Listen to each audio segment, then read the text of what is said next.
அடிக்குவசி of milk எப்படி கொடுக்கணுங்கிறது தெரிஞ்சிச்சு. எத்தனை டைமு எவ்வளோ நேரம் கொடுக்கணும் இதெல்லாம் தெரிஞ்சிருந்தாலும் குழந்தைக்கு நம்ம கொடுத்துருக்குறோம். ஆனால் நிறைய தாய்மார்களுக்கு டவுட் வரும், நம்ம தேவையான பால் குழந்தைக்கு கொடுத்துருக்கோமா, குழந்தைக்கு தேவையானது எடுத்திருக்கா, இது மாதிரி ஒரு டவுட் நிறையா வரும். ஸோ அதை எப்படி நம்ம தெரிஞ்சுக்கிறது அப்படிங்கிறது, இப்போ குழந்தை நல்லா படிக்கிறா இல்லையா அப்படிங்கிறது எப்படி தெரியும்? அவங்க ஸ்கூல் டீச்சர்கிட்ட போய் கேட்பாங்க, குழந்தை நல்லா படிக்கிறாங்க. டீச்சர் எப்படி சொல்லுவாங்க, மார்க்லாம் நல்லா வாங்கியிருக்கு, கிரேடிங் நல்லா இருக்குது, ஸோ நல்லா படிக்குது அப்படிம்பாங்க. பட் அதுக்கு முன்னாடியே பேரண்ட்ஸ்க்கு தெரியும். ஒரு 8 ஸ்டெப் ப்ராசஸ் அது.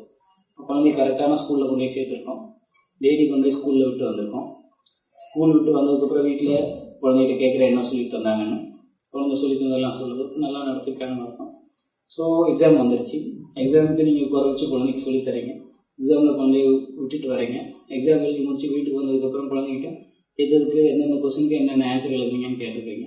எல்லாத்துக்கும் கரெக்டாக சொல்லி தந்த மாதிரி எழுதியிருக்கு. அப்போ 8வது ஸ்டெப்பு டீச்சர் திருத்தினாலும் மார்க் வந்துடும்.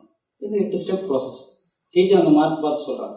அதே மாதிரி குழந்தைக்கு பால் நல்லா கிடைக்கிறது ஒரு 8 ஸ்டெப் ப்ராசஸ். அதில் 8 ஸ்டெப்பு டாக்டர் கேட்குறீங்க, பால் நல்லா கிடைக்கிறதா சார் என் குழந்தைக்கு அப்படின்னு. வெயிட்டு குழந்தை நல்லா வந்திருக்கு, பால் நல்லா கிடைக்கிது, அதனால தான் வெயிட் வந்துருக்குன்னு.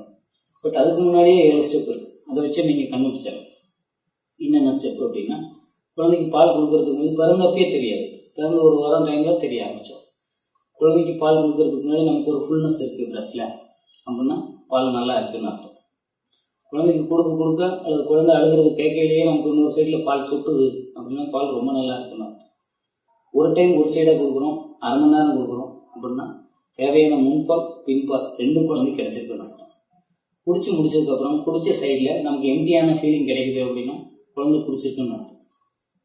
குழந்தை குடிச்சதுக்கப்புறம் குடிக்கிறதுனால நிறைய குடிச்சிருந்தது அப்படின்னா, இந்த டெக்னிக் கரெக்டாக ஃபாலோ பண்ணி குடிச்சிருந்ததுன்னா 6 தடவைக்கு மேலே யூரின் போகுது அப்படின்னா தேவையான முன்பால் கிடைச்சிருக்குன்னு அர்த்தம்.